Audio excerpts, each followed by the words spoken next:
Welcome to Weird Games and Weirder People, a podcast about role-playing games and the weird, wonderful people behind them. Hello weirdos, this is Diogo Nogueira and today we're gonna listen to me and Marco Serrano from Spicy Tuna have a great talk about creativity, about his passion for short stories and how this influenced his design, how he likes to do really search various topics about a lot of things, and it's not really about the research, it's about searching things that interest him, and then that goes to his mind, to his compost, and then grows that and grows ideas, and he works. And then we talk about how he does all this stuff that he do, having 4 kids, and how hard it is to be a parent and how hard it is to be a creator, doing all that. And we talked about how anxiety relates to horror, and how his life led to his work. We had a great chat about weird habits of creations, and really about many things that influenced his work, weird experience he had, or his spirituality, and we got really deep and connected. It was a great chat, and I hope you enjoy it, like me or Marco did. So let's get weird with Marco Serrano. Hello, Marco. Welcome, Marco. Welcome to Weird Games and Weird People. I'm a really fan of your work, fan of what you do and what you represent, and every time we talked and we collaborated, it has been great and really a pleasure. And I've recently received Butterfly Dice, which is like a great adventure for Primal Quest, like a incredible sandbox inspired by the Mexican folklore and myths, and it's a really incredible work. And welcome to the show. And Marco, please tell everybody at home who you are, what you do, and tell us just a little weird thing about you. It can be any small thing. It can be just like a habit you have, or the way you think, or the way you make your coffee. Just like any small detail.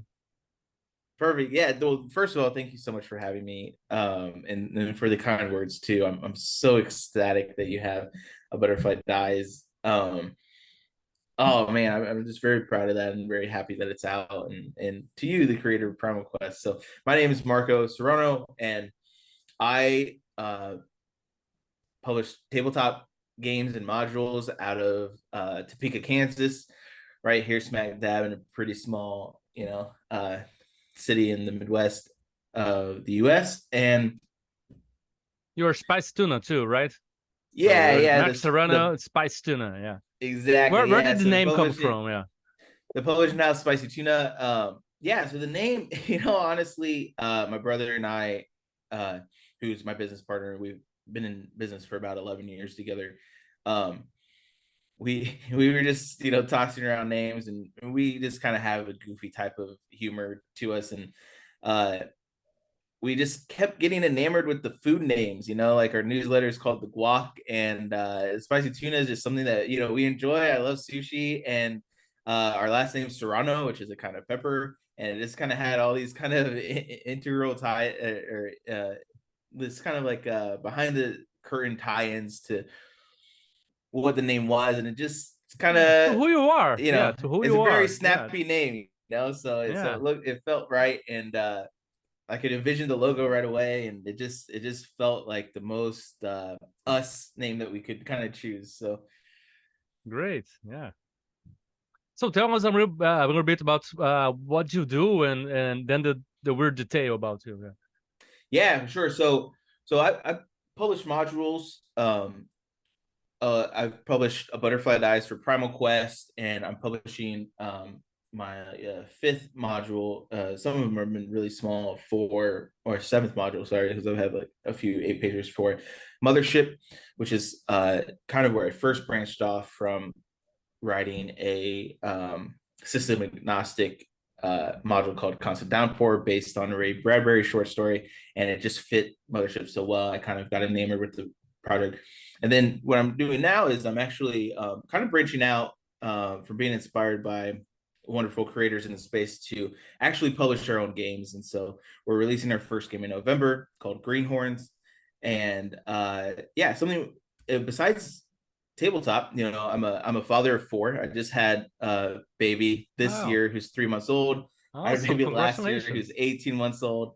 And yeah, so that's most of my life is being a father of four, 7 and below of age, and just trying to create as much as I can and kind of dig back into those roots Wow. of creation that I've been a creator for most of my life, mostly an illustrator and or a drawer or a doodler, and I took a really long hiatus from that, just from where my work took me. For my whole 20s, whole decade. And uh, tabletop RPG has really brought me back to being able to do that. And I'm really excited to do so. That's kind of my journey currently. And something weird about me, I don't know. I think one of the weird things that maybe pops up is I generally have like 50 plus tabs open on my Google Chrome on my phone, just saving different articles, or just like keeping articles up and stuff that are, it just range from everything from like archaeology to like small scientific discoveries and things like that I'm just constantly, or like I have one up on like demonology right now. And I don't go back and read them all, but I always save them for what I'm interested in, and then hopefully I just remember to get back to them. And yeah, that's a little odd quirk, I think. Okay. Oh, I have a few questions around that. First of all, you said 4 kids. I Yeah. have one, and like I just got back to. Okay, he went to a new school and had to adapt and stuff, and all the schedule went crazy. And I just got back to start writing again. And you have four. How? And you do a lot of stuff. How do you do that? How? Tell a little bit about how like your routine, and how when do you sit down to write? Do you have like a schedule, or how does that work? It's definitely tough, for I think most families, and my family particularly. The hardest parts are definitely when at the end of pregnancy, and probably the first like 6 to 9 months after a baby's born. They're just much more needy. Unfortunately, our babies, they sleep okay, but they're not Olympic level sleepers yet. And Yeah, uh it's definitely tough. And I think the biggest thing is being flexible and being uh forgiving to yourself and managing stress. And I think the way I tend to do that is that's so true. I try and Yeah. start, like 8:15 after I drop the kids off that are school age and daycare age. But So they study in the often, morning. They study in the morning. yeah, I mean, I try to Right. though, but honestly, I usually start around like 9:30 or 10, just because the youngest baby needs fed, or Yeah, maybe one of the babies didn't sleep well last night, so my wife needs some more rest to be able to, you know, yeah, be yeah, able to yeah. be able to Of take care of the course, kids yeah, during the day. yeah. And so a lot of times I start later, which means I'm working probably until like 6:30, and then I'm with the baby until from like 8:30 to 1. So then my wife can sleep with the second youngest, and I try and do some more work during that time. And then Yeah. lastly, like I work weekends if I have to, based on like what I need to get done. And yeah, I think on the flip side of like trying to get work done is trying to make sure that you're, a present parent. And Oh yeah, that balance to me is always yeah. assigning times that are like Yeah, that's the most non-negotiable. important. Yeah, yeah, Yeah, and so in assigning those times that are non-negotiable to be with your kids is super important. Like for me, I always have dinner with my kids. I always do bedtime, and I always do drop off. And ideally, if we didn't have babies, it'd probably be I always take Sunday off. But because we're flexible with when I work or when I'm helping out, sometimes I just have to work weekends. But making sure that I'm there during dinner, during yeah, bedtime, yeah. is like very intimate um, times to just be together, talk about our days. make sure I'm Yeah. present, make sure I'm able to help with certain things. And as long as I'm doing those, then if I have to work that Sunday, it's not all day and I'm still being Yeah. with them, but I at least am always doing these things. And then that way, one, they feel it less, because having the third kid and especially the fourth kid, the oldest especially just feels it more. Like he's getting way less time with us. He's getting way less one-on-one time. Yeah. He's old enough to voice it, and Yeah, that's gonna be tough. it's Yeah. really tough. And so they feel it less at least, and then you also feel it less because assuming that your heart's in a place where Yeah, like I yeah, feel yeah. very guilty when I'm not with my Oh, kids. absolutely. And Yes. and so that type of balance is really really important. And so I think that's Yeah. kind of broad way how I do it. Yeah. But one of the things I But think about and I heard about is that if you're if you're thinking if about being a good parent, it's mean that you're already trying, so you're already a good yeah. parent because otherwise you wouldn't be worrying about this, you know. Yeah, and that's why I think it's important to be forgiving of yourself. It's like Yeah. ultimately As we're you say, yeah, humans, of and course. Yeah.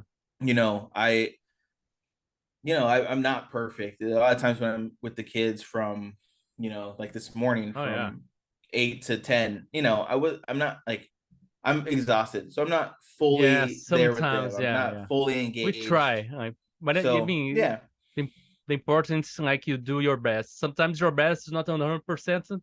Your best right. today, it's like 40%, but you're still doing it, and that's what it counts in the end, I think. Yeah, for So sure. you And talked that up, yeah. yeah, you talked a little bit about being an illustrator and like an artist. Before like doing RPG work, do you ever feel like working more as an illustrator? Do you ever wanted to like comics or I don't know, what was your idea? Or always wanted to use Illustrator as for gaming and stuff? Because I came from art school and I worked as a children book illustrator before I did RPG work, and that's why I was curious about like what did you do before RPGs? Did you work as an illustrator? Did you make art or comics, or did you pursue any of these areas? Yeah, so it's yeah, so I've been drawing ever since I was a kid, and I was pretty Yeah. proficient at it, or decently proficient at it. It came easily to me, I should say. I was never blow your Yeah. socks off or anything. But I was kind of a shithead. Yeah, as a teenager, I wasn't as like I didn't have a lot of discipline to engage in activities that were actually fulfilling, and not to like put anything bad Drawing on is I fulfilling. well, Drawing is like yeah. fulfilling. Yeah, yeah, yeah, Yeah, well, but yeah. I wasn't like so I wouldn't practice as much as you think. I didn't have like sketchbooks Ah, as much as you would. I nice. played a lot of Super Smash Brothers, or I just like hung out with a lot, friends, Oh which yeah, is yeah. fine and good. But like as an adult, you kind of understand balance more, and Yeah, I of didn't have course. Yeah. that balance. And so I went to university and I studied studio art, but it was one of those weird things. So I started my first kind of like buy and sell business when I was 18, with my best friend. And then in college, my junior year, I started the first business with my brother, and it was sorry, it was a brick and mortar lounge. It was a hookah lounge, and it just kind of when you start a brick and mortar business, it just kind of like encapsulates all your time. And so as a full time student Yeah. and running the company until I graduated, and then I just went like full time. So I spent 10 years just like doing small business stuff and community oriented businesses, and I love it. I love working, which is like helpful. And I Yeah, love yeah. building things out of nothing, and I love the challenge of doing those types of Wow, things. yeah. But largely, it came at an expense of like I didn't graduate, but I was I was 3 classes away from graduating. But I just stopped doing art for like 10 years, and writing too. I was a little bit of a writer in some ways before, and I just completely cut it out because I was always either I was really ecstatic about business and community, or we had successes and we had failures, and or I it was out of necessity of just having to do any part of what I needed to do to just bring in income, especially once I started having one, especially when I had my son. So yeah, that's kind of what I mentioned before. Like I'm kind of on a journey back into being more creative, making sure I'm writing, making sure I'm illustrating, not succumbing to imposter syndrome, loving what I do, loving what I create, even if it isn't to a standard that I want people to see that represents me. And that I'm kind of having to relearn and like kind of uh, love, what I do and what I create. And because I feel like, one of those things where people say that you should like master one thing. I've done so I don't feel like I'm a master at anything. I feel like I've always tried to You don't have do to be, yeah. this. And because of that, I mean, I agree with you 100%. But because of that, you kind of have these like, these voices in your head that you just have to kind of, like Luigi, you just suck them up in the vacuum and get them away so that you just can like actually just love, love what you do and love creating and not be so it's not good enough. So that's where I'm at. Especially being a game designer, I think it's so important like to explore all these other creative curiosities we have. Like I just started doing a podcast. I'm interested in comedy. Like I'm studying comedy, I'm studying writing, like and throughout these other fields of art, because game design is art too. There's things you learn that you can apply to any other field. That's saying that say it's from one thing learn 1,000 things. Like so, I think, and for arts that's all natural. I think it's natural for artists to explore other fields because we are curious about creating and how we can learn to apply to anything else. I think it's natural to have this curiosity, and it's very healthy and good for you, I think.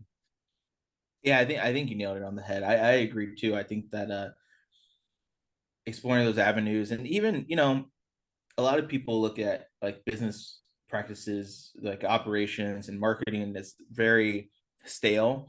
But even though those experiences and even like waiting tables, stuff like that I did for companies, is just like everything you can just pull so much from. You can you pull the can way make you games out of communicate or it, the way that people are, like you like interact with all these personalities, or you're interacting with the way you're writing copy, which is kind of you can take those skills and place them to the creative areas, and take your creative areas and place them there. And I mean, I agree. I don't necessarily like regret anything of like my journey, but yeah, I think it's super important to squash those negative aspects that your brain might kind of be controlling of you. And like I said, that just says you're love only yourself and what this, you're no? doing. That you're only this, you can only do this, you have to focus on this, or otherwise you won't be good enough. Or that's fuck that Right. voice, Yeah, it's crazy. And then I don't think I answered your question fully, because you asked if I was interested in like being more of an illustrator than anything else. And I no, honestly if think you wanted to pursue like other things, like comics, or like I don't know, art books, or being a just illustrator or painter, or I don't know, anything like that, like a visual artist. Yeah, I mean, I definitely want to spend more time doing illustration is the big one, but I actually, tabletop games has been such like an empowering thing, where I love doing, because up to now I've mostly done every aspect of the project. My I think my biggest like skill coming into this was like layout. And so, but I do it in a really crappy way. I'm not like a professional layout artist. Your So layout is really good. It yeah. feels modern, but it's inspirational, and it's really used to play, and the information, it's well organized. You have priority. You can follow the text. It's really well done, and don't sell yourself short. It's Oh, you do really yeah, I good guess what I layout. meant. Yeah, I'm very proud of yeah, it. I guess I'm just not efficient at it, I should say. I do it in a very Ah. sloppy way. Yeah, Yeah. I do it in a very sloppy way, but the end out is yeah. really good. But I feel so fulfilled being able to do layout sometimes, art sometimes, writing sometimes, and oftentimes I'm bouncing across that through the project. And Yeah. so now that I'm hiring out a little bit more, it is also nice too, where like on one project I'm not doing the layout, but on like for outsource or for sorry for incorporated, which is our April project, I'm not doing the layout Gontijos, and but then I'm doing the layout for Greenhorns, which is our game. And so it's really nice to be able to touch that aspect sometimes and not other times. And but yeah, I think the part where I would like to do more illustration. I've been designing board games with my best friend, um, as well. I think that's a place where I would really love to be at too, as well as, like I said, designing more tabletop. Being more of a game Yeah. designer in tabletop games is also a skill and exploration that I would really love to do.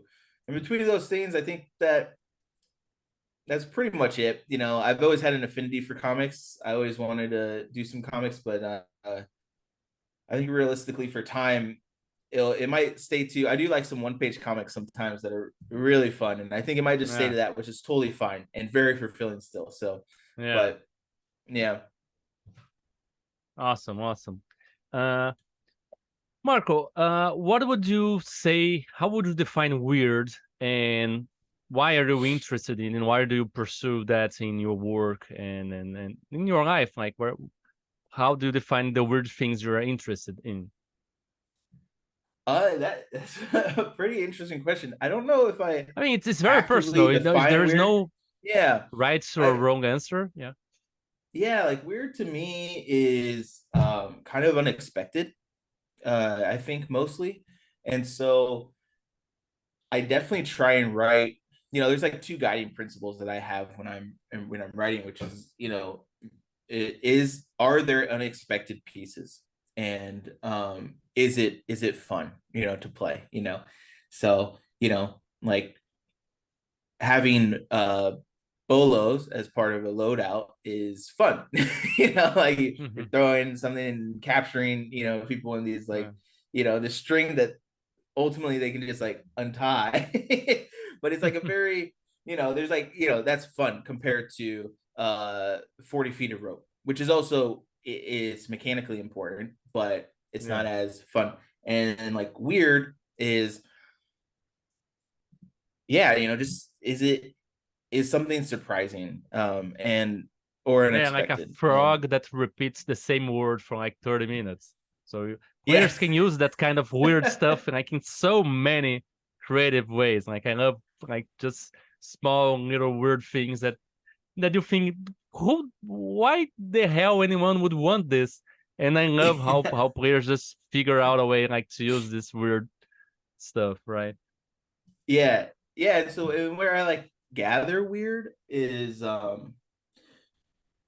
mostly read short stories, and I listen to, well, I haven't in a while, but a lot of times I listen to like LeVar Burton reads, which is LeVar Burton from Oh, Reading Rainbow. He reads like it's an adult you know, an adult show, where it's like just like yeah. you know, literature, not kids literature. And so Is it on I YouTube try and or? Spotify, I think everywhere, Anchor, Oh, okay. Spotify. Yeah, but Nice. I love short stories because it usually is taking a singular idea and exploring a bit about it, not a whole ton about it, but you're a bit about it in a different way. And so, or in a surprising way most of the times, if it's going to be a publishable short story. And so I short stories help a lot with that. And then I kind of mentioned it before, but I'm always like, you know, I go to Google, and instead of typing something in, you just scroll down the recommendations, and you know, you know, I like I said, I have like an article on like demonology right now up. I have Yeah. like you know, like technologies like TMS technology, which helps with various levels of like stress or depression, like that made Oh its yeah. way into like Knights of Lazarus and all kinds of like little things like that, or like discovering that there are like cities, under the jungle in the Amazon from lidar, Oh and like yeah, using yeah, lidar, things like that. All that stuff yeah, is yeah, like yeah. I'm kind of reading at least synopses of it, so it really like has my mind just like very Yeah, much like, oh, nice. I read something like, oh, what's like 3 degrees away from that, instead of So 1 degree away, like where's the next level. would you would you say you do more search than research? Like, do you just search, just go watch documentaries, read stuff that interests you, not really focus on, oh, I'm reading this because of this game I'm making? Do you just look for interesting topics that's stuff that you're interested about, interesting to you, or do you do more like for this game? Because it seems for me like we're just looking through various topics, and sometimes they would strike and make connections, or how is it to you? Yeah, I think in general I'm a stumbler. I stumble upon things and find them interesting. I definitely do a lot of um, like just deep dives on things. I get very interested in a subject, and I just kind of spend the next few weeks just looking at and reading about. But for the Do you most make part, notes my stuff, or you just read? a little bit of both. I Okay, generally don't take notes in like a research way. I'm okay. I'm very bad at maintaining a deep memory on subjects. I'm pretty good at having the a base level, but Yeah, yeah. I couldn't like even though I've spent Mm-hmm. probably days, of like 20s, tens of Yeah, of hours course. Yeah, learning about like aquariums, which I keep. I can't like relay that information to you. That's like yeah, important. yeah, I yeah, almost have to like yeah. relearn things a lot, but the Yeah. base level things like you Yeah, know but something uh keeps in your subconscious, and that will inspire you in some way for sure. Yeah. yeah, so stumbling mostly, and then certain subjects like when I wrote a butterfly dice, for instance, I did a lot more research because when gamifying some of those a couple of like the traditions that were fair, that were like the base, what's it called, the base, what's that word, Base idea, inspirations. base principle, base Inspirations, inspiration. yeah. Okay. Yeah. um I wanted to make sure that I knew more than the base level of it, and I wanted to make sure that whatever I was writing off of, that tradition, even though it's just an inspiration, it's not really, none of it's really copy and paste, but Oh yeah. I wanted to make sure that I was not disrespecting it in any way, or like Orozco, who is who painted the Man of Fire.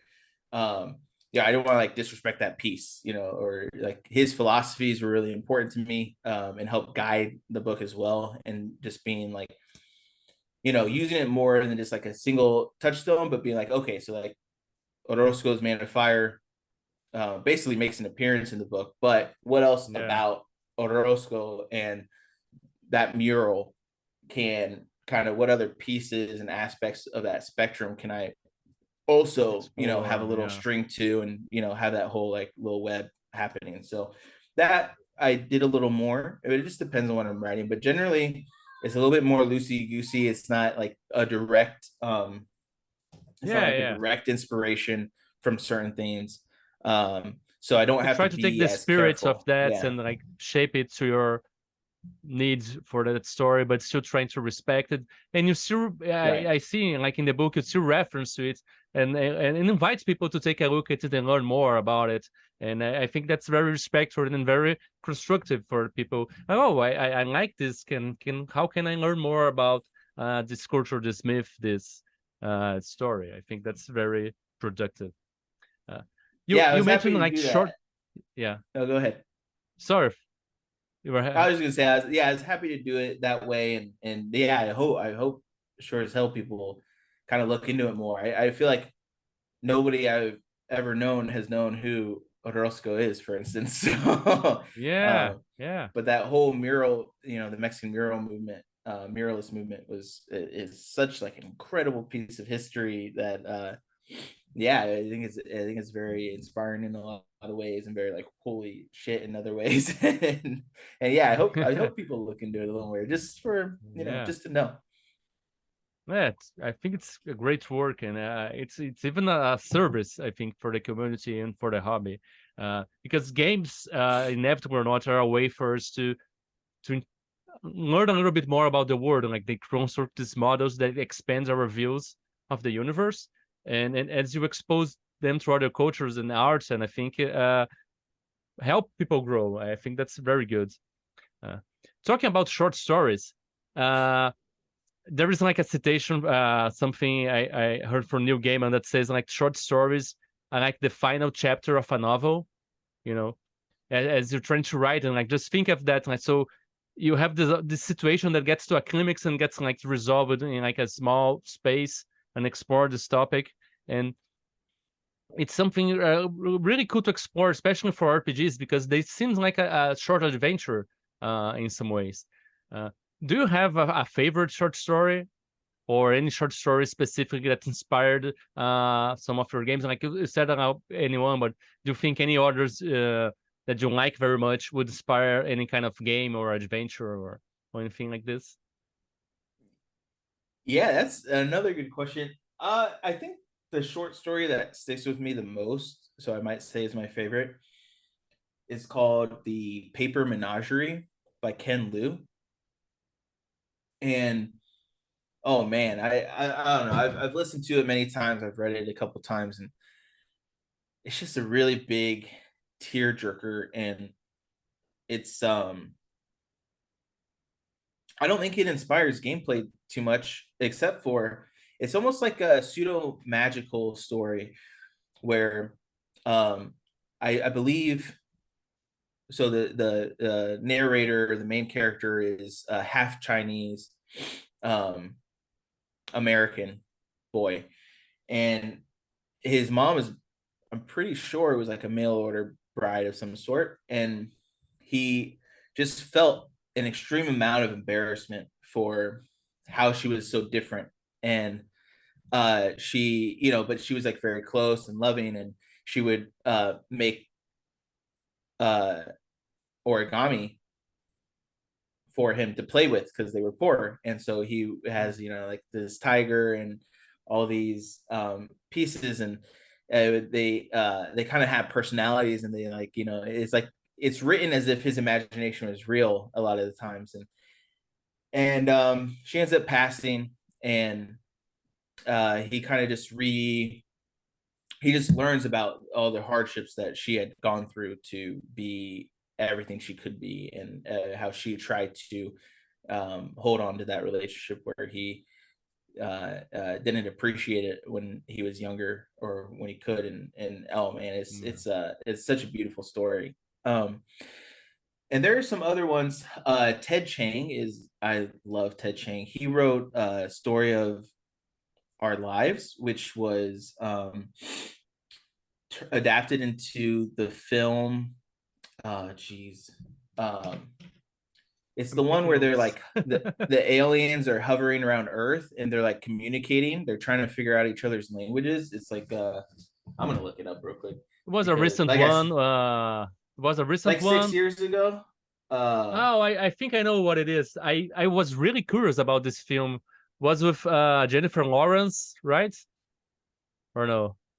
I don't think so. Let's No. see. It's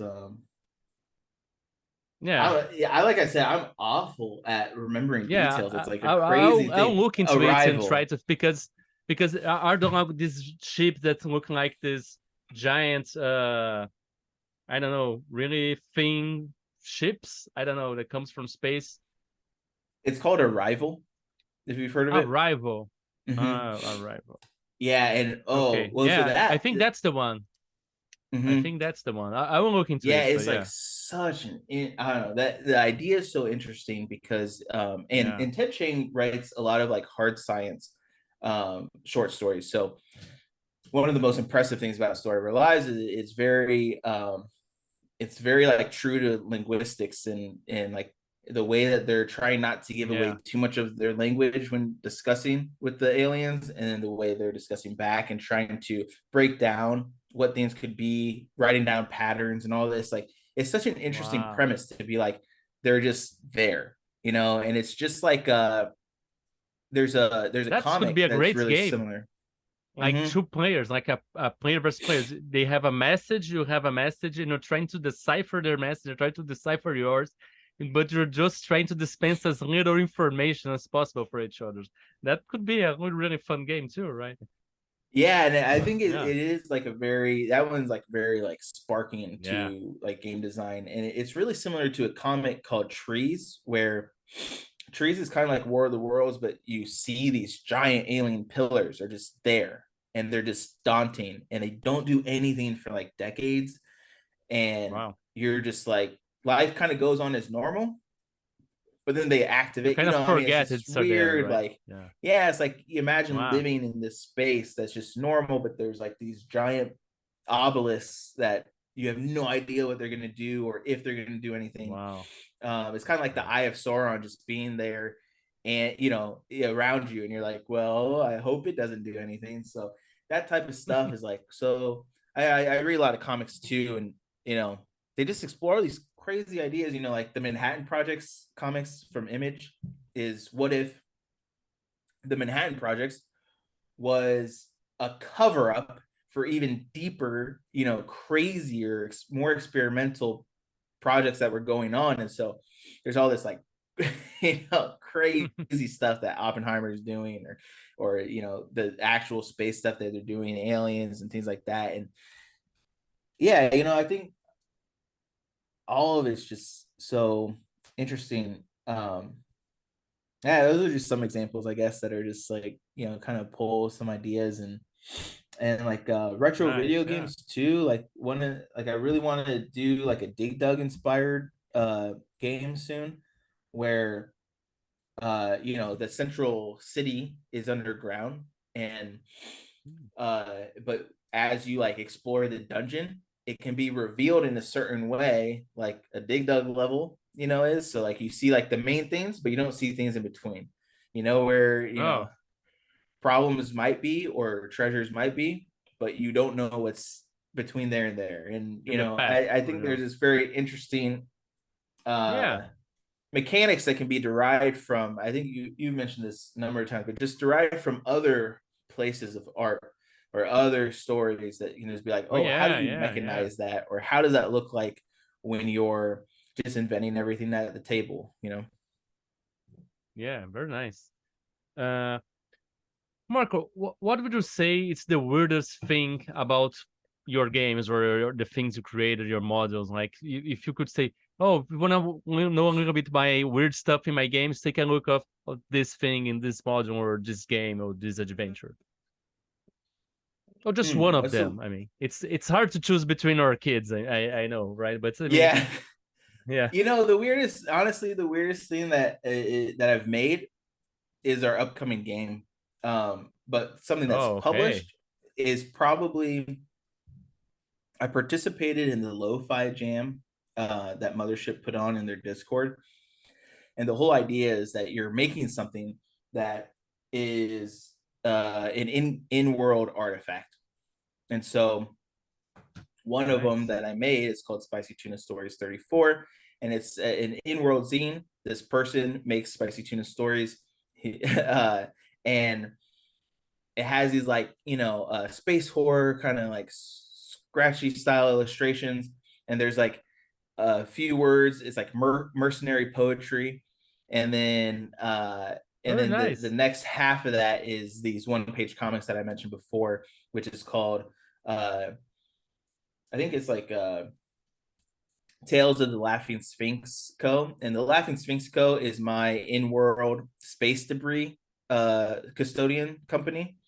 And so the whole idea of these one-page comics are, a single, it's like 4 panels of the Laughing Sphinx Co. finding a crazy alien artifact that, and then in those 4 panels, it shows them finding it and then what it does.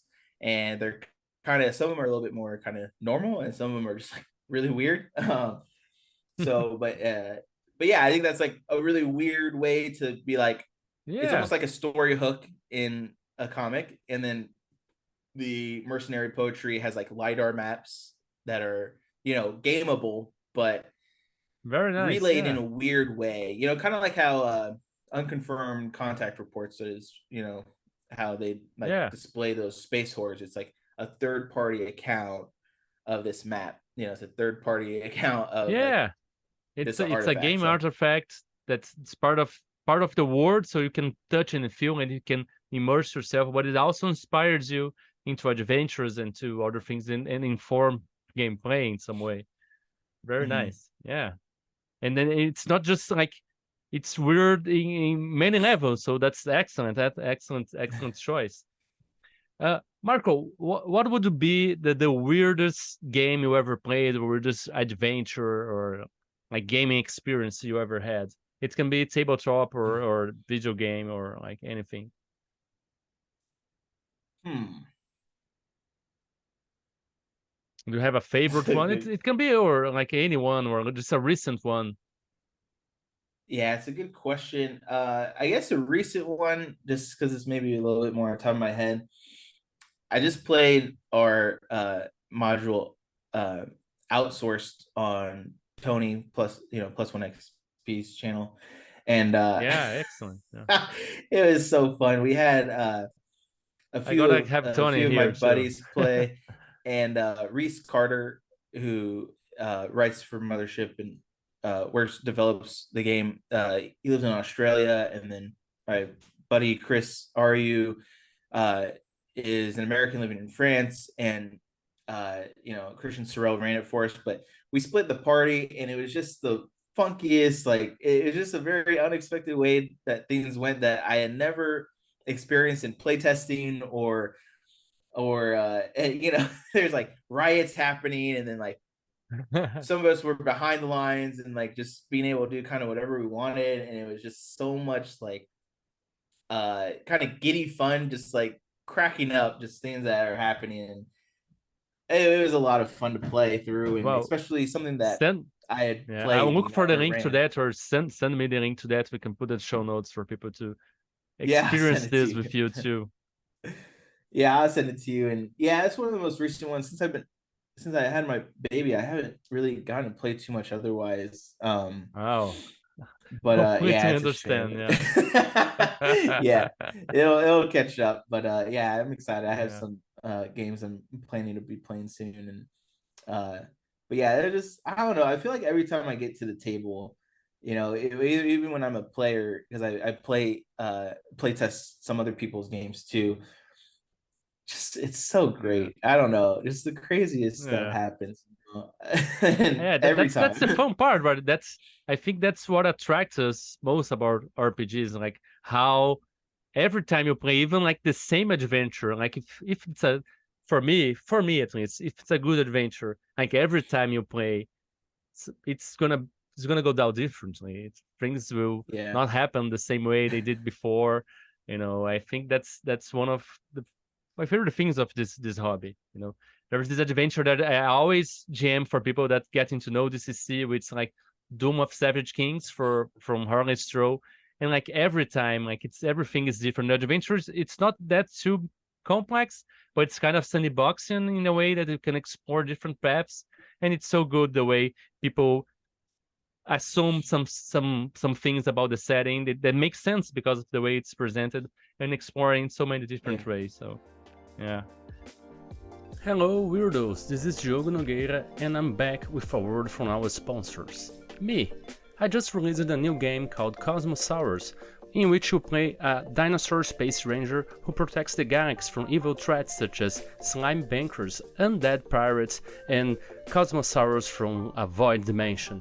It's a game with a runes-light system inspired by Forged in the Dark and Lasers and Feelings. It comes with a bunch of tables for you to generate content for it. If you know my games, they're really easy to play and they have tools to help you improvise and play with low prep. It's an ideal game for one-shots, short campaigns, and introducing new people to the hobby, and it's a really perfect family game. I play with my kids all the time. It's a game inspired by Saturday morning cartoons, It's really well illustrated by Lucas Kowalski from Poland, and with a great layout by Guilherme Gontijo. It's a really fun game. You should check it out on Drive-Thru RPG, itch.io, or exclusively in print on exaltedfuneral.com. I have many other games there, check them out. All the links are in the show notes, so click there. And let's get back to Weird with our chat. And talking about that, like, do you feel RPGs are a weird thing, like a weird medium? And if you think it is or not, like, what would you say would be your favorite weird thing about it? I think the weirdest thing about it is it's also kind of natural in a way, but shared storytelling is like in and of itself extremely weird. Like, well, humans are like fucking weird how we just kind of we're able to do those, we're able to create and imagine, and when you do it together, Yeah, you're constantly adapting and you're constantly adjusting to, or like okay, so that's a truth because they came up with it, we all accept that, okay, and everyone's accepting things that you're coming up with as true. And the game master a lot of times is has to like draw some lines, but when you really break it down, it's like such a weird thing that you're able to create a it's three like a hour shared long consciousness, right? movie. Yeah, Yeah, and you create like a 3 hour long movie every time you sit down and play, and it's just like such a crazy thing, especially with yeah, how, I don't know, like I feel like most games end up great. I feel like most people have a ton of fun almost every time you sit down, and you're just, yeah. thousands of hours of, Especially if amazing you're not too worried storytelling about it, happens. right? Yeah. Especially if you're not too So worried about being great, because sometimes you're like too worried about, oh, this has to go great, and then it's not. But if you're just there and then be authentic and have fun and engage with the game the way the game expects you to engage with it and like explore it and stuff, right? Yeah, yeah, and that's that's true. it's weird, but it works, and it Like a works shared most of the time. consciousness, Yeah. shared hallucination, and kind of stuff. Yeah, Well, talking about hallucination. yeah. Talking about hallucination, have you ever had any kind of experiencing any kind of altered state of reality or perception, being meditation or like hypnosis or psychedelics or near death experience, anything like that? um I don't think so.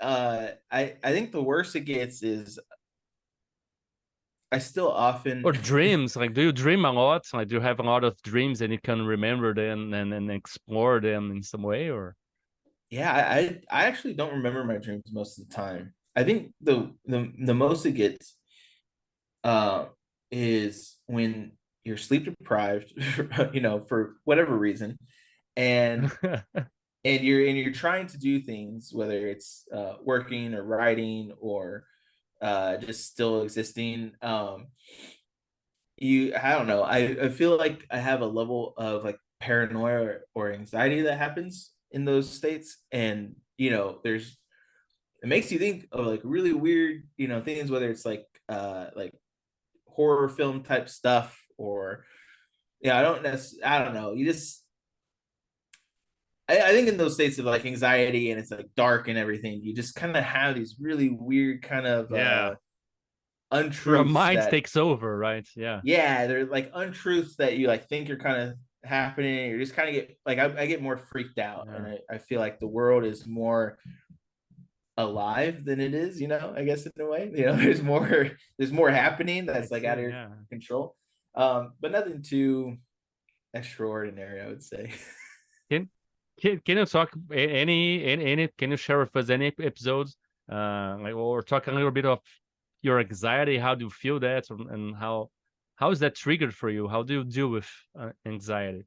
Because I think that's something a lot of creators uh deal with it too. I know I do. So Yeah, yeah, how is I that for think you?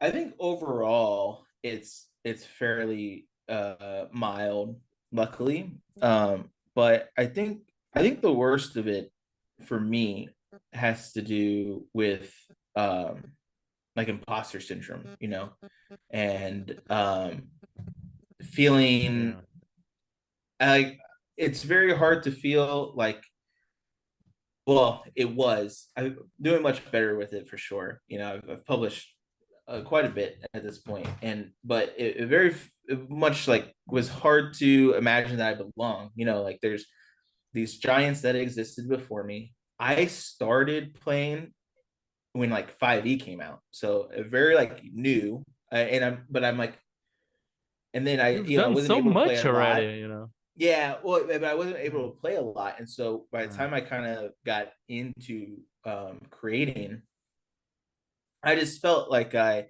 didn't have my 1,000 hours of whatever in. I just didn't feel like I was like, AI, which is Yeah, obviously yeah, yeah, not yeah, yeah, yeah. true at all. Yeah, But yeah, but I think that's I like the totally most of it. understand. Yeah, And I think the way I deal with um those feelings, because they that crops up in other areas of life yeah, too.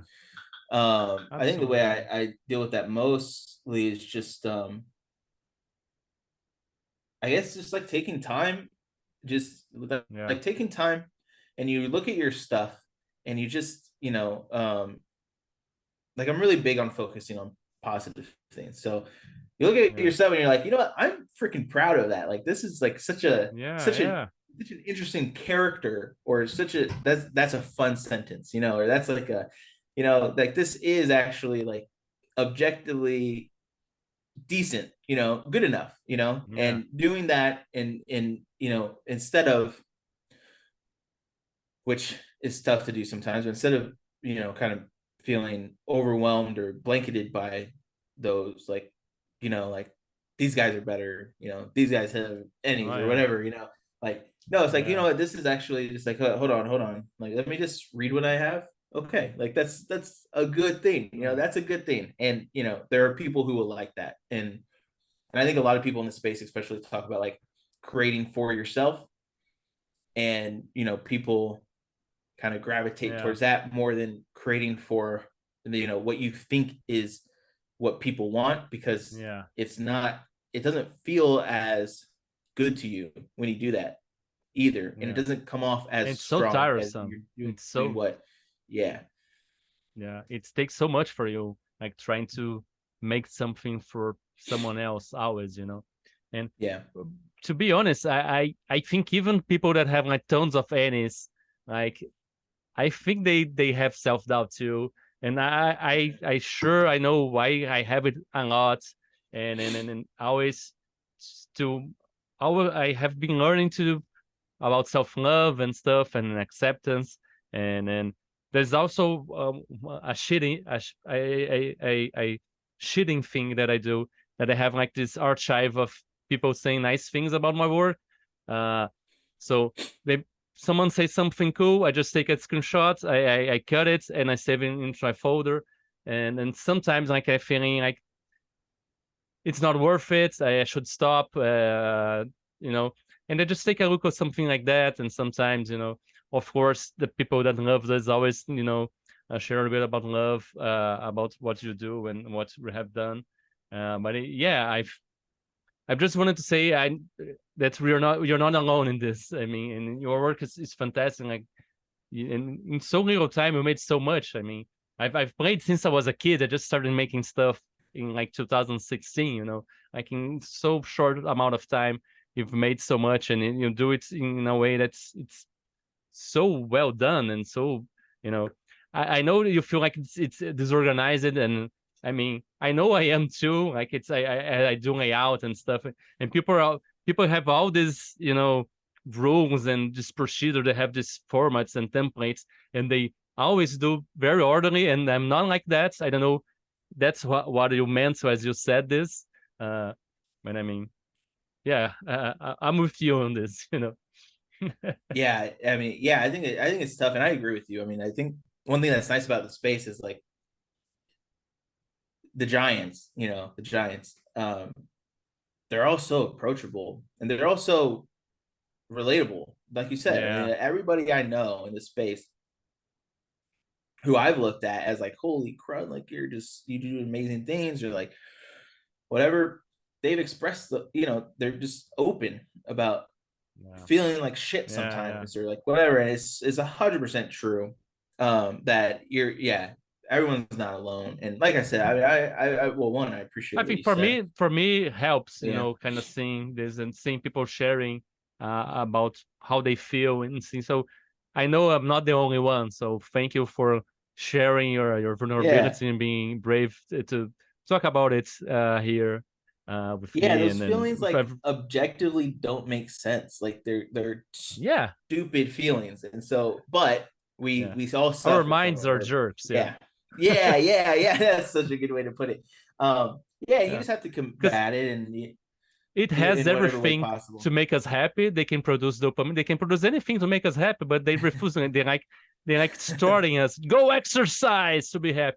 Go do this to be happy. They can produce it. They have everything they need, but they have to like make us do things for it. Yeah. Yeah. It is very interesting that way. But yeah. I think it's really healthy to, save those screenshots or whatever. And, I know that, well, I see a lot of like, I see a and lot delete of, the bad ones immediately. Like yeah. people seeing bad shit, but you just close it and then just delete it. I mean, you can sometimes, if they're constructive, you take that, and sometimes you need a few days to think about it. But if the people are just being mean, just block it and throw it away and forget it, because Yeah. otherwise, I think it Yeah. makes them stronger. Yeah. It's very interesting. Yeah. And ticket to the game is like what you said is self-love. Is like you gotta do whatever you can to get your mind to love yourself and what you make, Uh, because it is amazing. The fact that you're creating anything is amazing, and yeah, that's objectively true. And the opposite of like you're not good enough is objectively wrong. And so it's a very interesting thing that you have to train your mind, and you have to really yeah. take certain actions It's an to exercise, right? think. Yeah, exactly. You have to Exercise. think, teach yourself to You're not. think correctly, Yeah, or to combat the negative parts. And yeah. yeah, it's a thing to figure out, but it's always exciting when people get there, or No, it's more something you have to do regularly are constantly, I there. think. Yeah. Yeah. I Right. think Yeah. Or it's an more. exercise, Yeah. like you have to do.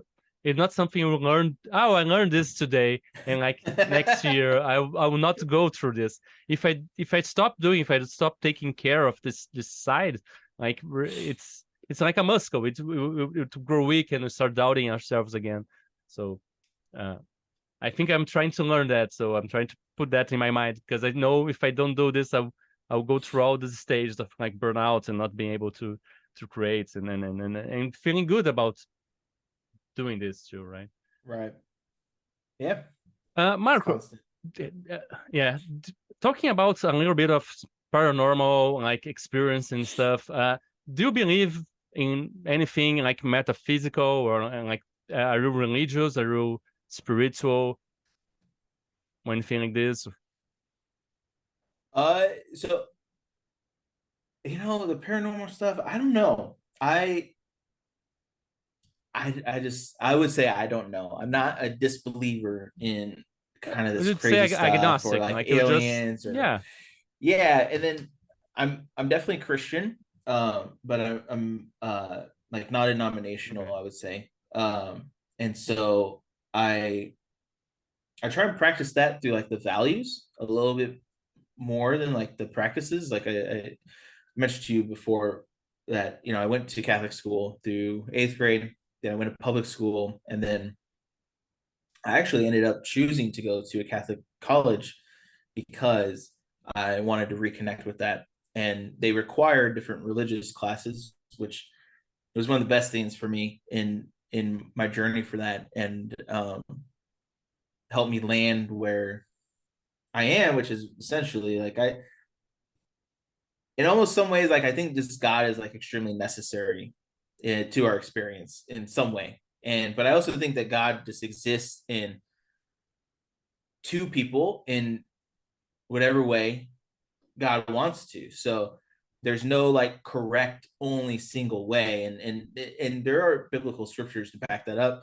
Um, but it's a very complex thing to me. But it's a very interesting thing where like the core values, these beautiful values that are exist in say Christianity, also exist in native religions to the Americas, also exist in native religions to Asia, everywhere. All these like core pieces. So it makes a lot of freaking sense on face value also. So anyway, I'm like I try and be a very good practicing good person, loving person, accepting person, but I'm very non-denominational in a way of how that's practiced, I guess. So on the religious sense, I believe in that, and then on the paranormal sense and alien sense and like crazy weird things like that, that's like the next question. I'll talk about this ghost and everything. They're not if you're mutually comfortable with, I would exclusive to like to me. talk about. Oh, okay. Talk about a little bit this then. Oh yeah, I They're mean, I think related that. some way, yeah. Well, I think they're just not mutually exclusive in the way that, like, if God exists, or say like Christianity is correct, it doesn't mean there can't be these other things, because one of the key features of the belief is that we can't begin to understand how a higher being, how a creation, a being capable of creating, can be and can exist. So, who's to say they aren't also doing this and that, and making life on another planet, or integrating these, integrating these otherworldly things into our existence, and not in like a malicious way. Like, it could be, but it also wouldn't necessarily have to be. Same with like how we exist, like for paranormal stuff, a lot of it's like ghosts, and like a person died and became something, or their spirit lived on. That also is not mutually exclusive to the belief in the higher being. So I try to, like, if I'm gonna have faith in a higher being, then I'm also just not going to shut things down because they sound preposterous in a way. Like ghosts sound preposterous, even if people are like, I've experienced this or caught something on camera or whatever. Like, it still feels so unreal, but it just try and be like, I don't know, I'm just not going to shut it down, because I don't know. Like, I'm one guy, Yeah. I'm not a master at anything. I'm not like an all-knowing thing, or mostly knowing thing. We're mostly ignorant as hell. So Yeah. it could exist. I haven't really experienced too much. Like I said, in those weird states of delusion, of exhaustion, you kind of experience some level of it, but it's not necessarily Oh yeah, of correlative course. to And existence. each So experience from everyone it's different, because they see from different lenses, different angle. And but did you had any like experience in like spiritual, that you felt in touch with God, or with any kind of energy or spirits or ghosts? Did you had any experience that you felt touched by it? um it's a good question. I don't know if Did I you have. witness something? I definitely haven't witnessed anything. I don't think I have like an exact um like experience, like details to relate, but I do feel that part of what brought me closer to, like how I said, I kind of like chose a Christian college to go to.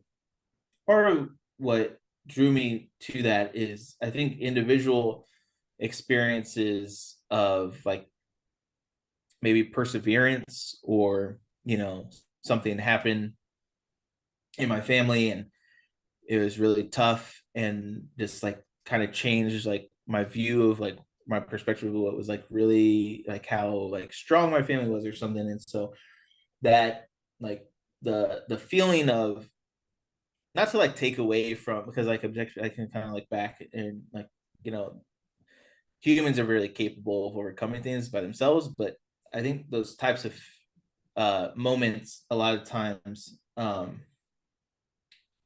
faith in like a plan or something like that is really helpful, and touching or moving in a way. whether it's like to the It full degree inspire that you, was right? needed or not. But I think that's kind of the most of what I've had. But nothing in particular, nothing like of detail. So Mm. I see. Talking about these teachings, this philosophy of your religion, Christianity, is there any particular one, any particular passage or teaching or philosophy from that you identify or you connect more closely with, that you could share with us? Because I know Christianity has a lot of I studied a lot of stoicism because of my anxiety, and they have a yeah, lot of connections because they kind of grew together.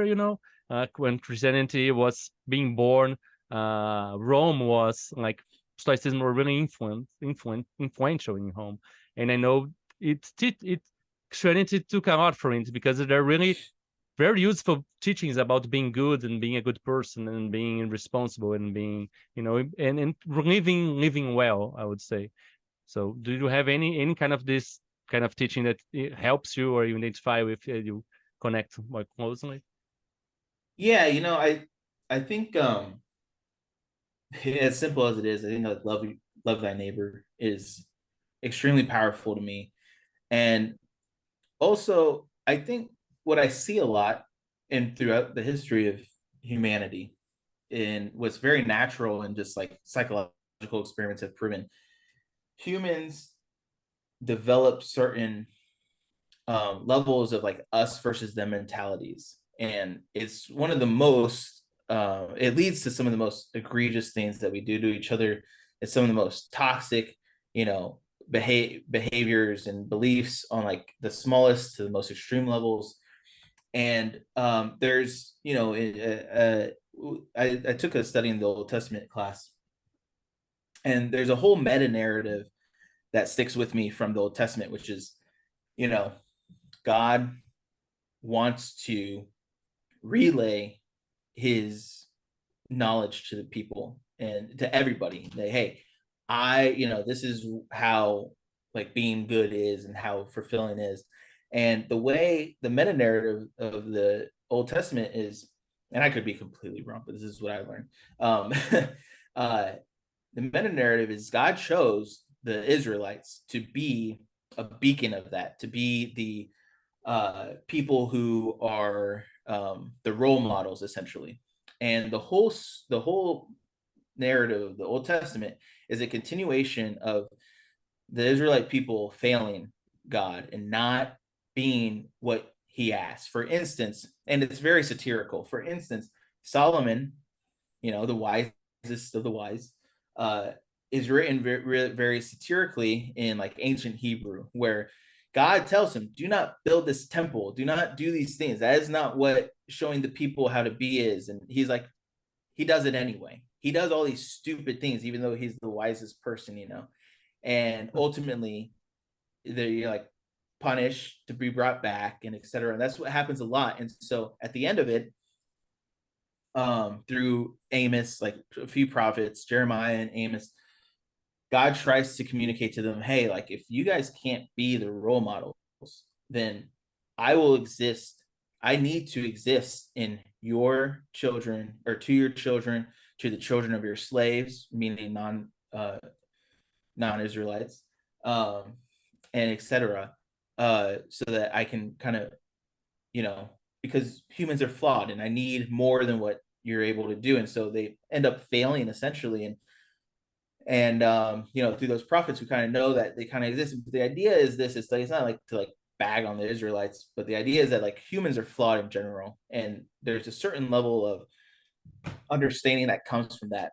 One, an understanding of like forgiveness to yourself, but also forgiveness, or at least a part of you to seek understanding of why people are acting a certain way, and to actively combat your your thoughts of us versus them. It's not The ego, I'm a yeah, Christian and they aren't, or I'm a father and they yeah. aren't, so they don't understand, or I'm whatever, or I'm Mexican and they're not, or It's whatever. the I, like the Yeah, ego, that it's puts the mm-hmm. the personal experience in front of everything else. Yeah, Yeah, and very true. you have to really try not to be that way. And you have to understand when Absolutely. people fall into that. So there's some level of empathy to bridge gaps.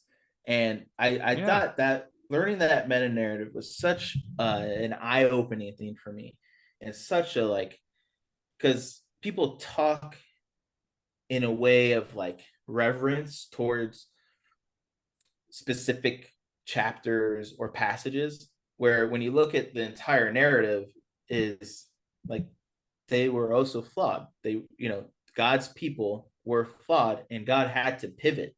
He had to Yeah. constantly try and bring them along. And so it's not these people are better, these people are whatever. It's not.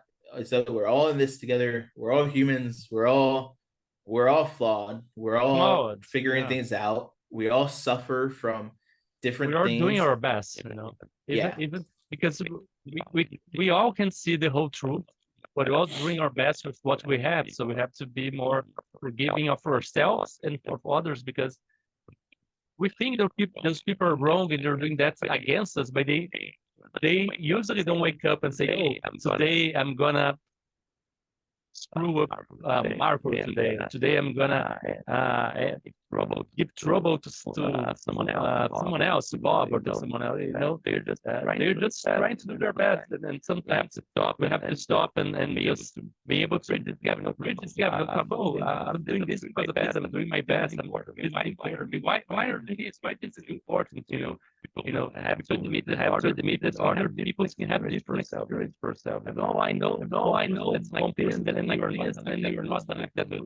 But people have to see that there's so many having everybody's having feeling, everybody's feeling, and all planets are planets. There's no, there's the right way, the right way, this way. right. Yeah. It's it's an incredible experience. I'll say that. Just being human and interacting with other people, and yeah, 100% is. And yeah, I don't know. I love. I think that's a great way to see religious teachings, that would say, because I think sometimes you can read the Bible and you can like the wrong message, like saying, "Oh, these are the chosen ones, so we are the important ones," and that's really most of my problems with organized religion is that because some people think, "Oh, we are the right ones because we know the truth. Everybody else is wrong. They don't really know the truth." So I think a Yeah, lot of problems can grow from that. So that's one of the things I was going to 100%. ask you. It would be like you said, you went to Catholic school, went to like Catholic college, and you mentioned previously to me that you grew like going to Catholic church. Uh, what drove you away from the Catholic church, since you probably would be going there uh, for family and stuff? Why you're not like a Catholic, you're just like a Christian in general and not really affiliated to any one of their main philosophies? Yeah, that's a good question too. So, my kids actually go to the same school I went to, and I love the school, and our church. Um, but yeah, I think I look at it a little bit more like what drove me away is kind of a more holistic view. I think one of the biggest problems that I have, uh, well, I think the biggest thing that I have seen, and uh, I think a lot of people have seen, whether just online or whatever, is like an abuse of power, and I think it becomes really obvious in a lot of ways, in a lot of religious texts and philosophies or whatever, is just manipulating words to mean certain things, or um, giving power to certain people. So, like Jesus, for instance, was very much talking about how the Pharisees have lost their way in basically assigning themselves more power through Scripture, through like Yeah, interpretation of Scriptures, to have more power. And I think that yeah, can be an issue. It has been a constant issue. It is another part of the human experience that is one of our most frightening and regularly awful things that happen, is people are able to manipulate words or all kinds of things to impose power on other people. And I think that can happen a lot. Well, that just happens. That happens naturally everywhere, but particularly in like organized religion, I think that some of that is can be rampant at times or always. And I think it's just a little bit healthier for me to not be to kind of separate slightly from that, you know. And like I said, I mean, my son's learning from the same, Yeah, from yeah. an organized religion. So there is, um, there's definitely like some merit of learning that stuff, but also it's just like a better school in general than like my public schools in like my district. And so there's just like levels of the decision on that. Yeah. But yeah, I think the biggest thing is that like, I've growing up Catholic, you kind of pay attention to a lot of what the Catholic Church is doing, Yeah. and yeah, and I, I think my church does a lot of great things, but there's some flaws in the Yeah, of course. overarching beliefs compared to what I think when you like distill the most important parts, like I kind of mentioned, like speaking on values Yeah, yeah, of course. and You those overarching ideas that are shared yeah. across You try to nations. I take the think best that of it, right? Of yeah, course. exactly, Yeah. exactly, and I think that's really a healthier way for at least for me. So Yeah, absolutely. Yeah. Now, Marco, we're gonna get back a little bit back to more personal and the creative side of things, and I wanted to ask you, uh, do you have any weird ritual or habits that you do when you're creating something or writing or making art? Like any ritual you do before you start or after or even during to get recharged or anything similar to that? that's a good question. I think my creative process is, I don't know if it's too weird, but it's mostly just like kind of like barfing on a page, kind of quieting the sounds in your voice that prohibit you from writing, and just getting it down, and then pulling distilling that into shifting through and getting the best parts of it, but just um yeah, getting down the ideas. So like living in the weird and creative unexpectedness, for instance, Do you like the listen to game that music while you're creating, or like do you have like a special hat, or do you have like a toy you listen with next to you, or anything? Like do you drink it's coffee? Any kind of to help you get in like in the groove, yeah, or I like you listen to just or you don't have like, oh, this is nothing. I just sit down and do my work, like, or how do you do that? I do best when I have music on, and I listen to music that is not like, I like hip hop a lot, but I can't write to hip hop. Oh yeah, um I because write you pay attention to the lyrics, right? yeah, That's what I'm and gonna ask. but What kind of music do you listen while you're creating? so it's kind of really I think it's really funny what I listen to. So the not as funny part is I listen to a lot of like bachata and a lot of Latin music. That and I told you before, I don't speak Spanish, so it's a lot easier to write to that Oh yeah, music because you because don't I'm not like understand. Yeah, distracted. Yeah, and I yeah. used to write to a lot of like I listen to a lot of like Middle Eastern music, like Lebanese music also. But the rhythm And helps you in some way, right? Yeah, exactly. And so the words again like aren't distracting because Yeah. I don't speak the language. But then the funny, I listen to a lot of stadium country also when I write, and that's What like is Stadium Keith. Country? Stadium country is like pop country, so it's like Luke Ah, okay. Bryan and Keith Urban and that those type of characters, and I think it's really funny because like Knights of Lazarus was written 90% to like stadium country. But Okay. it's the type of music that's very like droning to me. The melodies and everything's like I enjoy. And then like the lyrics for whatever reason just don't like they don't like They capture don't my draw you attention the out. way Yeah. that yeah, they Okay. don't capture my attention the way that other music does.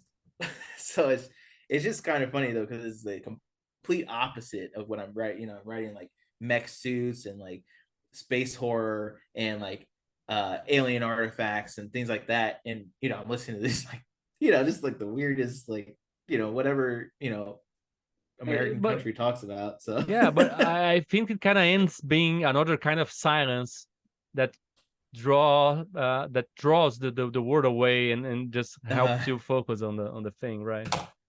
In some yeah. way, I don't know. Yeah, I write a lot of that. I've been listening to like the Cannons is a band who I listen to Pandora, so I don't have to switch whatever. And so Cannons is like something that I've been listening to, kind of like in the Glass Animals realm, Lame Impala, stuff like that. That also I can write really well too, because it's uh the lyrics a lot of times are sung a little more ethereal, I guess. Just again, it's something that can drone a little more, and I really enjoy that music too. And but yeah, I kind of like a gambit. I sometimes I have to switch around to like what I'm listening to really be Yeah. in the groove. Um, but yeah, and then what I do is just kind of put down as much as I can on paper, and then or get it down, and then I like kind of trying to take the best ideas, like the game I'm writing, for instance, has these like it's about creating planets out of nothing. And so there's different like you basically kind of choose your type, like a core it usually like magmatic, right? It's like magma and stuff, Yeah. but you can also choose like the sludge core. And so you kind of take that main idea and then like what type of movements are happening as you like you're like this machine like creates like this like magmatic core. So there's like fire and lava going everywhere, and then it's like kind of being a little bit more like it's chaotic, and it's being a little more order is being placed into it. And so what would you see in those things, like, and so you're writing all these prompts of like, okay, like there's fire, but like what does that look like, and like what kind of things are you experiencing, what's like popping out of these things, because the whole idea is like all this like space anomalies happen while you're creating something out of nothing, because it's like it's chaos. And so like what kind of like creatures are coming out of that, and what kind of things are just like half alive, trying to find life and then being sucked back into the world, and like all these like weird things. So you have to kind of come up with like all these crazy prompts, and like if things are being built out of chaos, you can't just say the most normal things, oh, there's lava giants, and oh, there's like fire hounds, and there's like whatever. You have to like, what would chaos produce? And I think Like like a those types of flower of lavas, questions. and in each petal is a face, and the face is, kind of weird stuff like this, right? Yeah, exactly. It's like if you're like writing from a perspective of chaos in it, yeah, like you said, Yeah. yeah, like it has to be weird, Yeah. Nice. Uh, and Marco, if you could have any kind of superpower or paranormal power, what would you be, and what would be like the first thing you would do with it? I would have the power be to not need sleep, I think. Time is so precious, and there's so much balance that you Yeah. have to do in general, and let alone being a parent, Yeah. that I would just love to be able to cherish more out of every aspect of my life. I kind of mentioned before, like I love working and I love creating, and prior to having kids, I was happy, wanted to be working 60 plus Yeah. hour weeks, and that's just impossible now. And so you have to sacrifice on some level. And the Yeah. most important, I've been wanting to be a father since I was like 5. So like also that's like also like a love of Yeah. mine. But I feel like I have so much loves, that to be able to balance that even better, or be able Really to hard. explore a little more, would be like the best superpower ever. Do Having you sleep infinite well? energy. Because the No. feeling I got is that, oh, Marco probably doesn't sleep too much because he wants to be with his kids, he wants to do his work, wants to explore new ideas. So how much do you sleep usually? Like I every do sleep you sleep okay. well? Oh I yeah? kind of mentioned I average going to bed at like 1, because I'm up with the baby, just so my wife can have Yeah. some deeper sleep, or have some Yeah. semblance of that. And I generally sleep from like 1 to 7, but I've discovered a while ago I'm an 8 hour, like, to be not exhausted and to be on point. Ideally, I'm like an 8 hour sleep a day. So But with that's young low, kids, right? it's really hard. And Yeah. here in 2 years, I think I'll be very regular with that. But I do what I can to get good sleep. I sleep hard though. Oh I'm yeah. very hard to wake up, and I sleep, like, when I go to sleep, I'm out until whenever. I don't wake up often. I think that's the thing that's really difficult for my wife, is because she has like that mom superpower that, like, the baby makes a noise and she's like up. So it's very And hard for she her to get tries to deep wake you sleep. up and you don't wake Yeah. up, right? So yeah, but we have a good, like, understanding of, like, Yeah. that's why I'm up until 1, and I do, like, drop off, Yeah, and yeah, just yeah, so that yeah, she yeah. can sleep a little more. But Absolutely, yeah. but yeah, so I sleep okay, but good. Good, I sleep good. good enough. I Yeah. sleep better than a lot of people. Yeah. Well, I was worried But for a moment. Yeah. it's not the worst, but it's definitely, it's never ideal when you Yeah, yeah. have young I kids. Like, yeah. And I totally understand having this feeling of I wish we had more time to spend more time with the people we love, to spend more time with doing the things we love or creating the things we love. Because I think in the end of the day, like even though like we're trying to make a live of it, we're trying to earn some money. I mean, if it weren't for the love of doing like right. creating these games and this art that we do, we wouldn't be. If it was only for the money, we wouldn't be here. I mean, I right. For sure. Yeah, Yeah. 100%.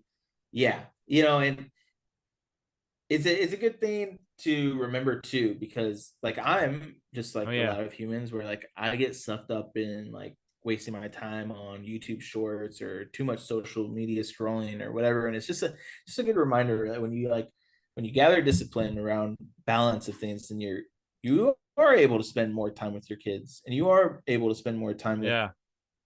your sleep, or more time with what we have a lot more control than we think.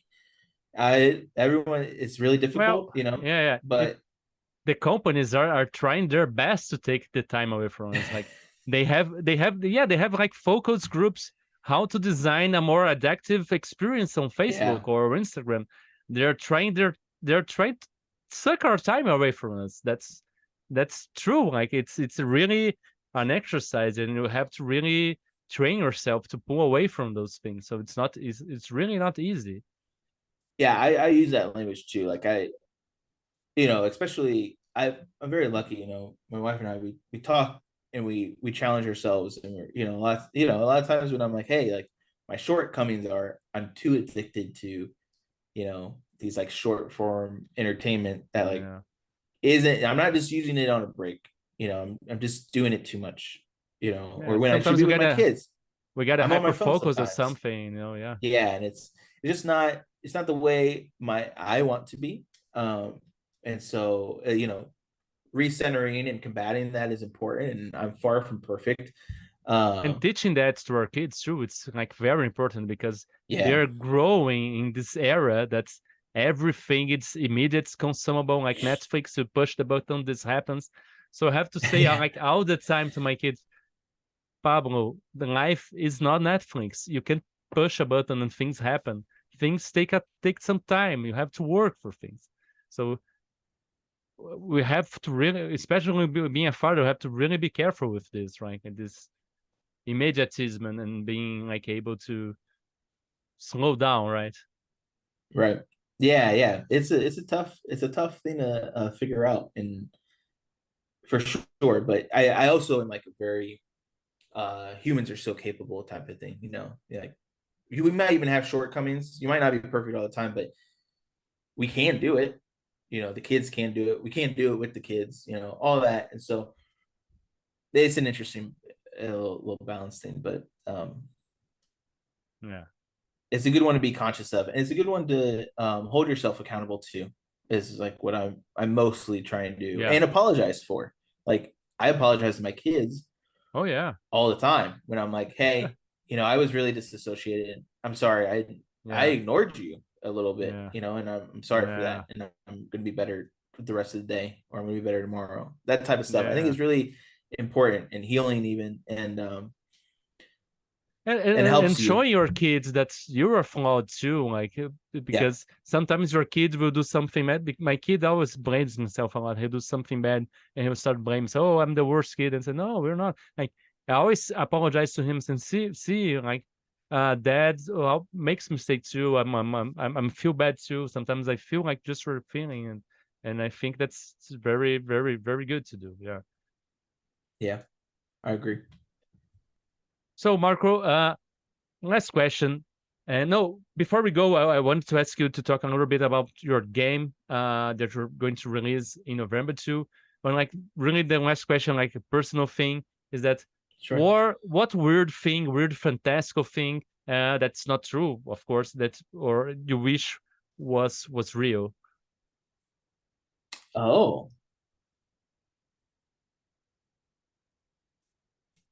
Oh. Um. It could be any kind of mythological or like legends or any I don't know, any kind of belief or you wish aliens would show up or something and show us, I don't know, any kind of thing that people don't usually believe that you would think would make more like be more prominent in reality and as being real, you know. Oh, that's a really good, another really good, interesting question. Um, what do I wish was real that isn't? Like faster than light travel or something, you know.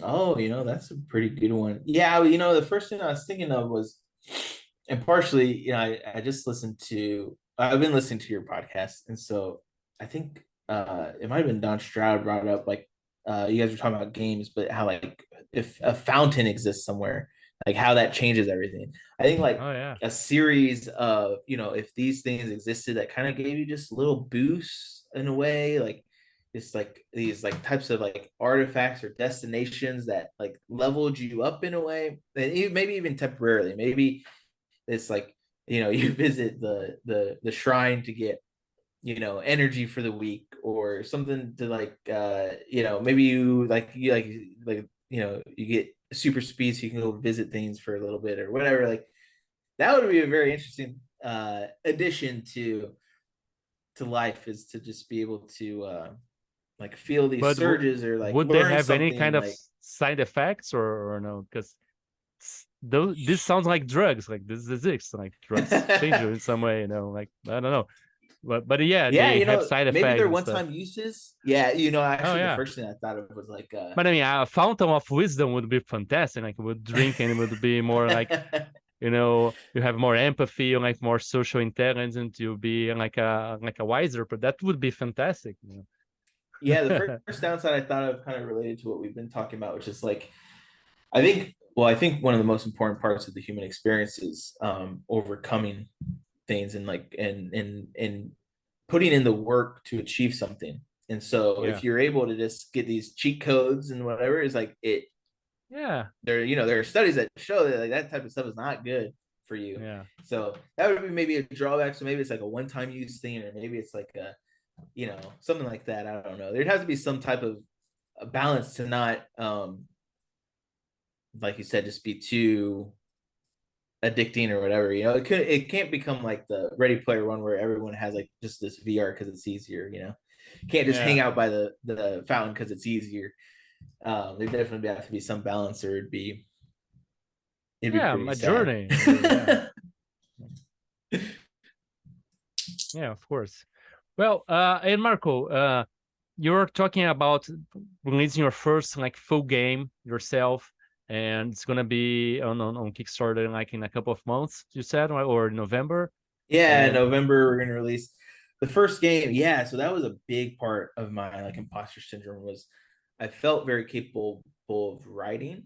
Like I had that skill, in the past, but I had never designed some. Well, I designed some like card games when I was like a kid, but to design like an RPG and being like such a yeah, novice was such a no, I cannot do that. And so it's been a few years of like studying and being inspired by others, and just kind of understanding too that like it's not that game design is like easy. It's just that it's like it is like a learnable thing, and it's not gate, and no one's gatekeeping it. Yeah. from other people doing it. So I started. It's a hack actually. Our game is a hack of Down We Go or Together We Go system, and that makes it doing a hack is like a really good way I think of getting Oh into game yeah. design. And Oh, fantastic way. Yeah. yeah, the game is You learn it so started much with doing this. that. Yeah. Oh my gosh, it's been I've been working on a few games, and this is the one that kind of like clicked through faster. But I'm doing like a Karen hack and a Down We Go hack, and yeah, it's just very it's easier to work off of a chassis, than to have to build the chassis too. Yeah, but I And think it's now part of the even learning because you're taking mhm, apart something and you're seeing how this thing work and why it works that way and why the author chose to do this way. So because I mean, nobody creates something out of nothing. So I think it's a right. healthy way to do that, doing hacks, and then eventually you will start mixing hacks between them and make your own thing. But I think it's the right path you chose. Yeah, and honestly, now I feel just working on hacks, not even releasing a hack yet. I just feel so much more capable of like I'm mostly writing our own system, like our Spicy Tuna system, and so or here and there, but I just feel very capable and less impostery about it. But so yeah, the game uh, we've been making is it's called Greenhorns, the creators of worlds, and the whole premise is the Creatora Machinica, which is this like creation machine, found the people of the Crux Federation and essentially chose them to wield it.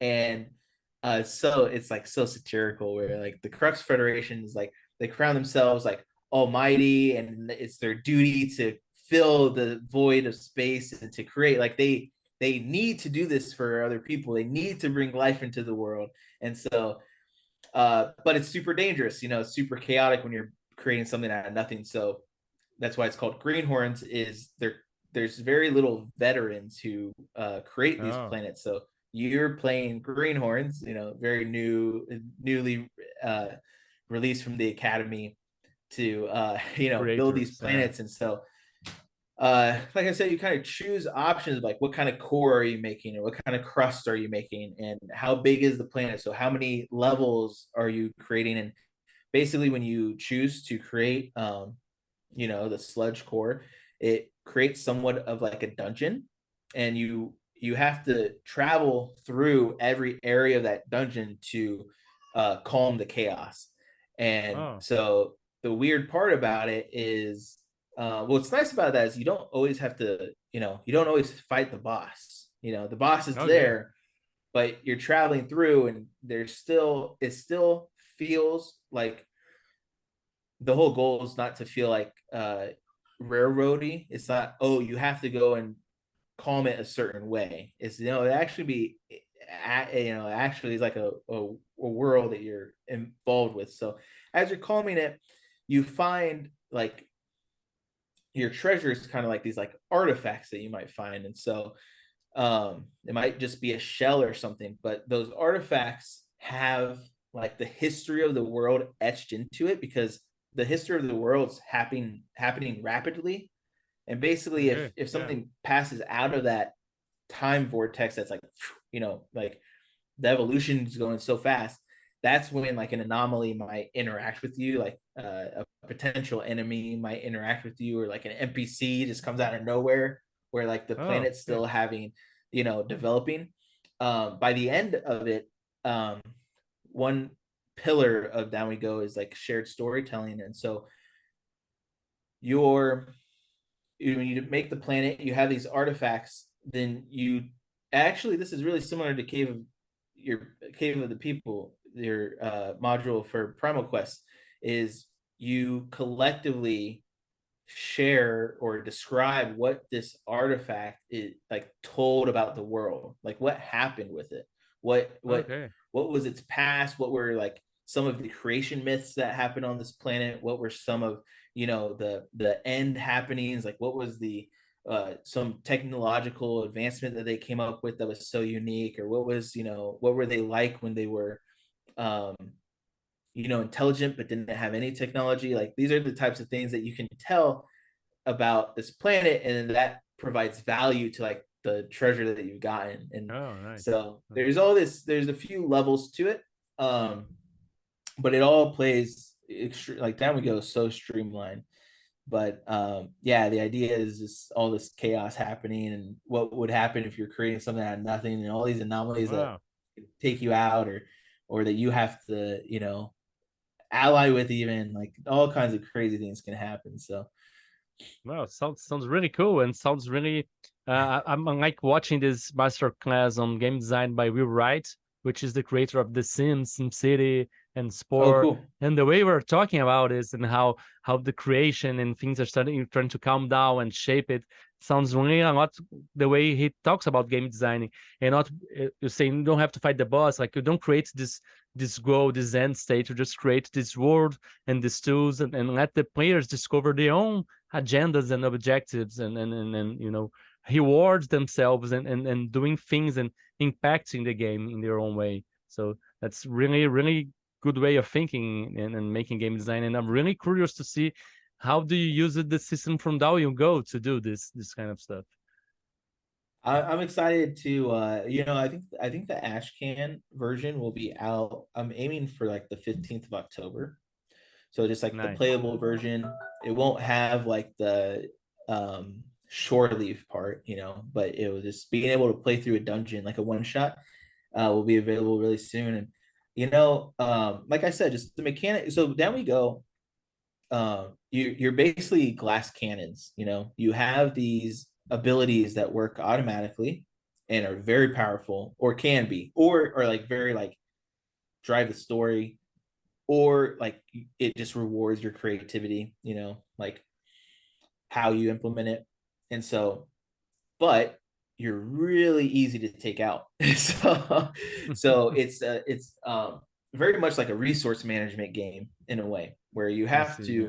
to be very clever when to use these abilities that will hopefully save you from death when you use them, or move you along to finish your objective. And then otherwise you got to be careful. And I like this idea also of traveling through these dungeons essentially, and knowing when to like run away. You Yeah. have to get to room 8 and you're in room 4. You think it's this way, but you see this obstacle that just seems overwhelming. I have to go back to room 3 and find another thing to do. I have to find a different way around here, or hopefully draw whatever out and do whatever. You have to really work through everything, is hopefully often feeling like at least somewhat of a puzzle dungeon, in a way Nice. where, Yeah. yeah. And I really love that like shared storytelling that Down We Go facilitates. That happens all the time at tables, but it really facilitates Yeah. what you see, how things interact with things. And I think it just fits very well to the philosophy of the game, Greenhorns, which is Nice. just like, anything can happen. Yeah. Well, I'm excited to see it, and I'm excited to have the opportunity to talk to you here. And Marco, thank you very much for being here and sharing all these details about yourself, a little bit about your history, a little bit about your beliefs, and how do you create the things you create, the games, and talking a little bit about Greenhorns that just coming out. And Marco, do you have anything else you want to say to our listeners, or like any weird message you wanna leave the show with? Hmm. One, I'm really grateful to be on. I'm really grateful for our relationship. You were one of the first people I reached out to that were a very established person, and you've just been so, uh, great and welcoming, and we've worked together. Yeah. I've written for a third party thing for Primal Quest, and you've written on a Mothership supplement that's going to come out soon, and for Spicy Tuna. And I kind of told you before too. These types of talks are just so, and conversations just so lovely, that in a Yeah. community that's online. to be able to just have conversations with each other and make sure to do that. I really appreciate you starting the show for that reason, and it's nice to see it. It's nice to listen to. It's not just game design talk. It's just like, who are these people? It's really nice to learn more about them and the drivers behind. It's a beautiful thing. So yeah, I'm grateful, and anything to leave with people is just, I don't know. I appreciate people being interested enough to listen and interested enough to just be part of the tabletop community. And it's just something that I'm still fairly new to, but I've just really loved everything about the creative output of it in it, and just the people in general. I think we're very welcoming overall. At least when you silence certain people, and it just like mute them yourself. It just feels like such a lovely. You have to find your place. space, I think, and I think there's so many welcome people. Some communities, like the DCC community, is like super welcoming, like this kind of indie. And if you see someone dictating too many rules about the space, like, oh, this is this way, or that, just get away from those people, because it's probably there's some issue about control and stuff. So thank you very much, Marco. Thank you for like your kind words. Thank you for being here. And then before I go, I'd like to say to the listeners, Spotify has this new function about leaving voice messages. So if anyone has had any weird experience, any paranormal, any like transcendental metaphysical experience that would like to share with us, and maybe me and some guests can discuss here in the show, and maybe even think about how we'd use in the game, go to our Spotify site and leave us a voice message. Tell us a little bit about your weird experience, and then we will talk about here in the show. And thank you everybody for listening, and keep it weird, everybody. Thank you for listening to Weird Games and Weirder People. If you'd like to keep up with the show, please subscribe to be notified when we release new episodes. If you'd like to support us, please leave a review or head on to code-fi.com/WGNWP. See you next time, and remember, weird is the new wonderful.